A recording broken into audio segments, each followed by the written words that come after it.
Welcome to the Exec Exchange, 15-minute podcast in which a leader from the water sector tells a story to inspire, educate and inform other water sector leaders.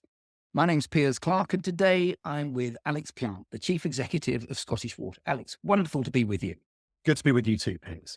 So we always start with a bit of background on our podcaster. Where have you come from before you joined Scottish Water? So yes, I've been with Scottish Water for 18 months. In my role before that, I was for many years working with Anglian Water when I was their Director of Strategy and Regulation. So a bit of background in the water sector. I'm from Anglian, started my career in the government. I worked for the Treasury during the time that Gordon Brown was Chancellor. Quite an exciting point to be in the Treasury. I worked in aviation regulation. But you weren't there when he was Prime Minister? No, I was there when he was Chancellor. And then I left and went to work for the Civil Aviation Authority in the early 2000s when I worked on things like the open skies deal between the EU and the US and ways in which we were trying to enable aviation to enter into things like emissions trading schemes, stuff like that.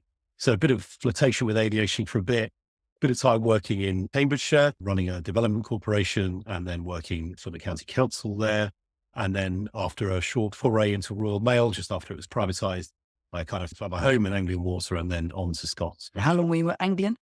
So I was at Anglian for about 9 years. 9 years. So Anglian Water is a large water utility in the East Anglia part of the UK. But you joined Scottish Water 18 months ago. Tell me about Scottish Water. It is a national water company. It covers the whole of Scotland. So we are the largest company by geography, by landmass, about the fourth biggest in terms of numbers of customers. It covers the whole of Scotland, as you say. Interestingly, it's a publicly owned water company.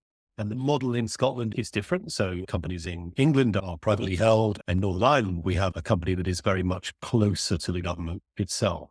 In Scotland, we have a model where, yes, it's publicly owned, but it's commercially run. That model of publicly owned, yes, but run on the same lines that a commercial business would be run, and then independently regulated for economic and drinking water quality and for environmental, is a model I think that serves Scotland really well. And it's an interesting sort of different approach that we should juxtapose when we look in the UK as a whole, because we have something of a natural experiment going on with private, mutual, kind of our model, and then the slightly different PLCs. Yeah, all of those things in play, PLCs as well as privately held, mutual, state run, and then our model.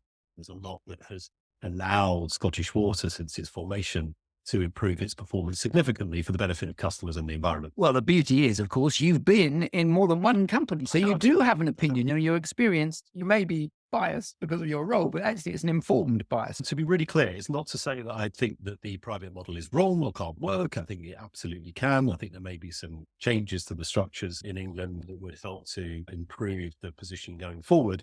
So I'm not saying this is the only model that works. I'm simply observing that it seems to have worked quite well in Scotland. Give me some facts about Scottish Water, the area it covers, the number of people, and it's water and wastewater. So water and wastewater, whole of Scotland. So population of about 5.5 million, and we're covering the length and breadth of Scotland, right up to Shetland and the far Northern Isles and all the way down to Dumfries of the Western Isles. So some complexities in serving a population that's quite so diverse. Getting to the island communities, those populations change dramatically during the summer holiday season. Indeed, so you have a big sort of swelling of demand. And actually, we find ourselves in situations where there's just sometimes not enough water to go around. You think of Scotland as being wet, but we actually have water shortages like the rest of the country does. Thinking differently about water is something that I'm trying to help us do as a country here in Scotland since I arrived. Now, you've been in the role for 18 months. But Scottish Water has been around for over 20 years. And what we're going to talk about today is the transformation, the journey that Scottish Water's on. So take me back a bit, what it was like at the start and where you're at now in the journey and where you're going. Yeah, Scottish Water was formed in 2002, and it was formed by bringing together three regional bodies. So we had East of Scotland, West of Scotland, and North of Scotland Water.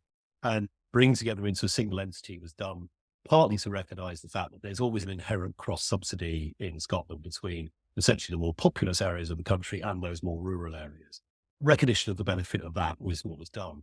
And if I go back a little bit further, one of the things that's interesting here is that when privatisation was happening in England, in Scotland, there was a referendum held by Strathclyde Regional Council, which asked the people of Strathclyde whether they wanted Scotland to follow the same route as England in privatisation. And I think around 97% of responses said no. So you have this history of there being a strong public sense of wanting to maintain public ownership. Before then, it was done through the individual councils Then it moved into the three regional bodies, and then Scottish Water was created, a public corporation with a very specific structure. And so it's sort of arm's length from ministers, but government acting was the sort of stakeholders on behalf of the public. Because you've got that previous infrastructure of sort of local units, you must have had offices and people All over the employed. place. And this is one of the interesting things. If you look back to when Scottish Water was formed in 2002, if you compared its performance then to that of the English companies, it lagged significantly behind the worst performing English company back then. So both in terms of service quality and in terms of efficiency of costs, it was way off. It was off the bottom. And what happened, and I think particularly helped by some pretty robust regulation from the Water Industry Commission for Scotland, a mirror was held up. I think there was, as I understand it, I wasn't here, obviously, there was some pretty sharp intakes of breath at the level of challenge that the regulator was setting the company, and lots of people said, well, it can't be done.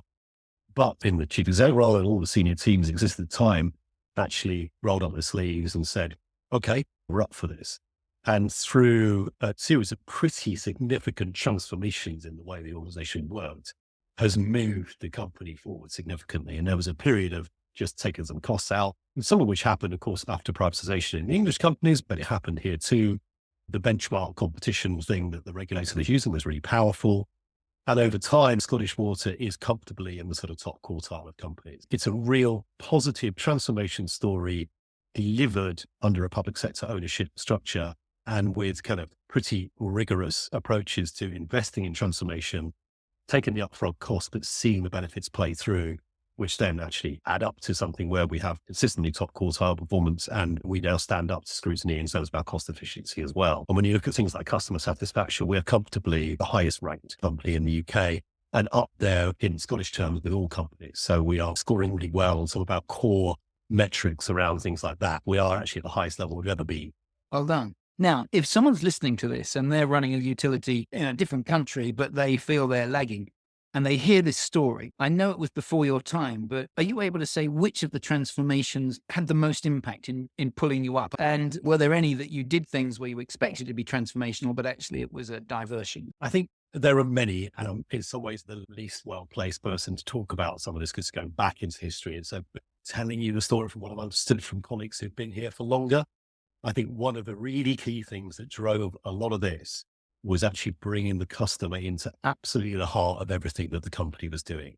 And if you draw the customer in and you say, we exist in order to serve the needs of the customer in terms of service standards and in terms of the amount of money we're asking from customers, because that's where all the money comes from. It comes from customer bills. That is what I think shifted the mindset. And I think something really interesting for me in that this point, as I talked about earlier about the model, it seems to me to have done pretty well at trying to bring the best of the commercial approach that sits within a privately owned company, alongside the public ownership benefits, which tends to create greater trust and confidence from customers, which gives you a little bit more of agency when you're working with customers and gives you a bit more leeway to do things alongside effective regulations. I really don't want to lose the fact that that story of transformation, a lot was done within the company. But my God, without the robustness of the regulation, environmental and economic and quality wise, we would not have got to the place we've been at. So it's a story of effective policy frameworks, a sensible model, people within the company rising to the challenge, and effective regulation. We're not in a bad place. And we enjoy a position whereby the people of Scotland trust us.